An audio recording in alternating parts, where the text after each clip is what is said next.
જય દ્વારકાધીશ મિત્રો. મિત્રો, આજે ગુરુ ગ્રહ વિશેનું એક સરસ મજાનું ગોચર ફળાદેશ માટેનો વિડીયો બનાવવા જઈ રહ્યો છું. મિત્રો, હમણાં જ લાઈવ સ્ટ્રીમિંગ કરેલું છે, જેમાં કેટલાક મિત્રો જોડાયા. એમણે લાઈવ સ્ટ્રીમિંગ વિશે કેટલીક ટિપ્સ પણ મને આપી કે આ વિડીયોમાં આટલું સુધારા જેવું છે, તો આપણે આવતીકાલથી વ્યવસ્થિત લાઈવ સ્ટ્રીમિંગ પણ કરશું. ઓફલાઈન વિડીયો અત્યારે એટલા માટે બનાવી રહ્યું છે કે આજના લાઈવ સ્ટ્રીમિંગમાં જેટલા મિત્રો જોડાઈ શક્યા એને કદાચ બધાને લિંક ન મળી હોય તો આપને આ વિડીયો દ્વારા પણ આવતીકાલે શું કરવાનું છે એ વિશેનું થોડુંક માર્ગદર્શન મળી રહે. મિત્રો, અહીંયા આપ જોઈ શકો છો બે કુંડળી દર્શાવે છે. આ મારી જન્મ કુંડળી છે, જેમાં લગ્ન ચાર્ટ આપણે કહીએ છીએ, જે મુખ્ય કુંડળી છે. અને આ અત્યારની વર્તમાન સમયની ગોચરની કુંડળી ચાલી રહી છે. 5 ઓક્ટોબર 2024 રાતના 11:37 2 સેકન્ડ 3 સેકન્ડ આમ અત્યારનું વર્તમાન ગોચર આપણને આ બીજી કુંડળીમાં જોવાઈ રહ્યું છે. મિત્રો, ગોચર ફળાદેશ ખૂબ જ જરૂરી છે. જેમ તમારા લગ્ન કુંડળી દ્વારા કોઈ વસ્તુનો યોગ છે કે નહીં, કોઈ ઘટના બનવાનું શું ઇન્ડિકેશન છે એ દર્શાવે છે.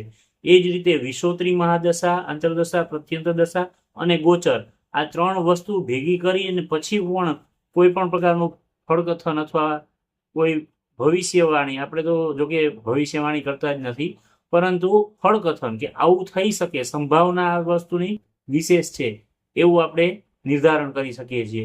તો મિત્રો, આપ જોઈ શકો છો કે અહીંયા આ તુલા લગ્નની કુંડળી છે, અને લગ્નમાં ચંદ્ર છે એટલે મારી તુલા રાશિ પણ થાય.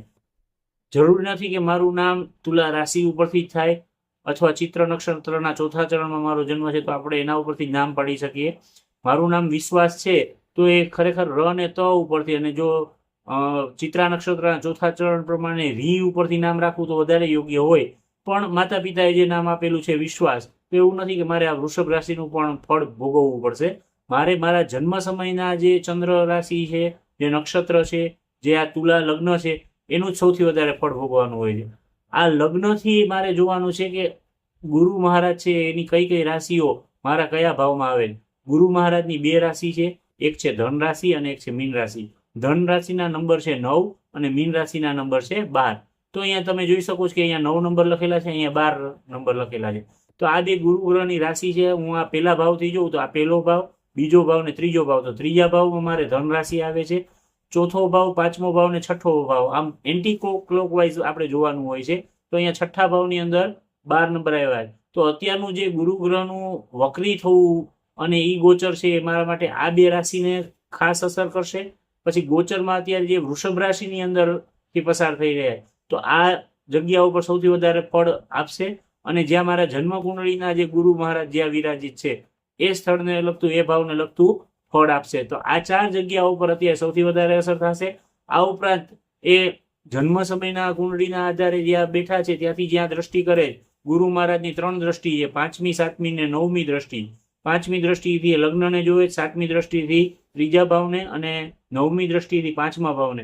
એ જ રીતે ગોચરમાં પણ જે અહીંયા મારે ગુરુ મહારાજ વક્રી થવા જઈ રહ્યા છે, તો એ અહીંયાથી 5મી દ્રષ્ટિ 1, 2, 3, 4 ને 5 એટલે મારા 12મા ભાવને જોવે છે.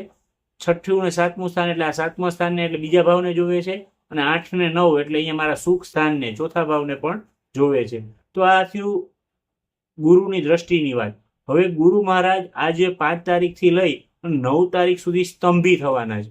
સ્તંભી થવાના છે એટલે શું અને વક્રી થવાના છે શું, એના ઉપરનો આજે આપણો વિડીયો છે.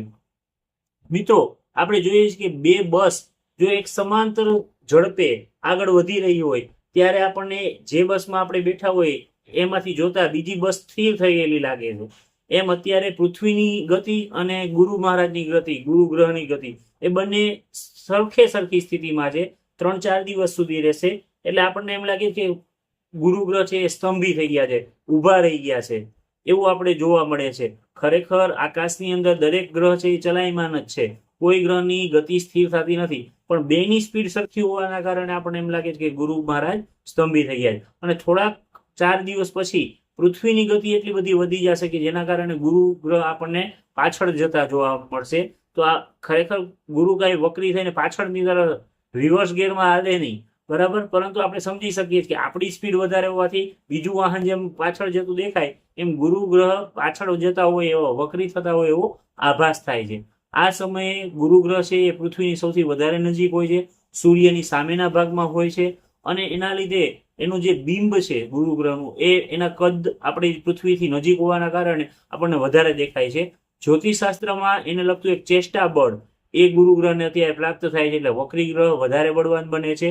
અને એ જે ભાવમાં હોય, જે રીતે ગોચર કરતા હોય, જે નક્ષત્રમાં હોય, ખાસ કરીને એવું ફળ આપણને સવિશેષ અત્યારે જોવા મળે છે. તો આવતીકાલથી આપણે એના ઉપર વિડીયો બનાવશું કે 5મી ઓક્ટોબરથી લઈ અને 28 નવેમ્બર સુધી ગુરુ મહારાજ વૃક્ષિષ નક્ષત્રમાં વક્રી થઈને રહેવાના છે. તો આ વક્રી ગ્રહનું આપણને કેવું ફળ મળશે, આ ઉપરાંત વૃક્ષિષ નક્ષત્રમાંથી પછી વક્રી થઈને કૃષ્ણ ભગવાનનો જેમાં જન્મ થયો હતો એ રોહિણી નક્ષત્રમાં જશે વક્રી થઈને, ત્યારે આપણને કેવું ફળ મળશે. મિત્રો, રાશિ એક જ છે, વૃષભ રાશિ, પણ તેમ છતાં નક્ષત્ર બદલાઈ જાય, નક્ષત્રના ચરણ બદલાઈ જાય, એના આધારે ફળકથનમાં ઘણો બધો ફેરફાર જોવા મળે છે.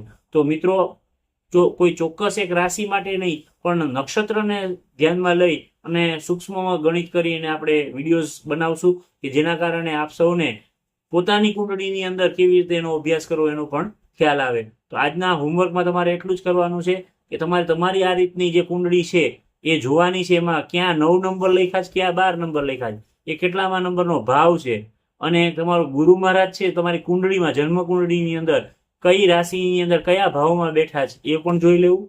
આ ઉપરાંત વૃષભ રાશિ માટેના જે 2 નંબર છે જ્યાં અત્યારે ગોચરમાં ગુરુ મહારાજ વક્રી થઈ રહ્યા છે એ કઈ જગ્યાએ 2 નંબર લખેલા છે એ પણ જોઈ લેવું. અને પછી આપણે વિગતે જે રીતે ચર્ચા કરશું કે ભાઈ તમારી લગ્ન કુંડળી પ્રમાણે, ખાસ મિત્રો ચંદ્ર કુંડળી કરતા લગ્ન કુંડળી ઉપર સવિશેષ ભાર આપજો, કારણ કે આપણા આત્મા સાથે આપણે આ જન્મ જે લીધો છે, કયા વસ્તુ માટે થઈને આપણે આ જીવન ધારણ કર્યું છે, એનો આખો ક્યાસ આપણને લગ્ન કુંડળીના આધારે મળે. ચંદ્ર કુંડળીના આધારે જોશો તો એ તમારે મનની સ્થિતિ દર્શાવશે કે તમારા મનમાં શું એના એ ગ્રહોની અસર કરશે. તો આપણે મોટાભાગે લગ્ન કુંડળીથી જ વિચાર કરશું, બરાબર? તો આ રીતે સાથે જોડાયેલા રહેશો. વિડીયોઝને લગતા આપને કોઈ કોમેન્ટ હોય તો જરૂરથી કોમેન્ટ બોક્સમાં લખજો. વિડીયોઝ ગમતા હોય તો જરૂરથી લાઇક કરો, તમારા મિત્રો સુધી શેર કરો, અને ચેનલ સાથે હંમેશા જોડાયેલા રહો. હજી શરૂઆત કરું છું લાઈવ વિડીયો સ્ટ્રીમિંગ વગેરેની, તો આપનું માર્ગદર્શન પણ મળતું રહેશે એવી અપેક્ષા સાથે આજના વિડીયોમાં બસ આટલું જ. જય દ્વારકાધીશ.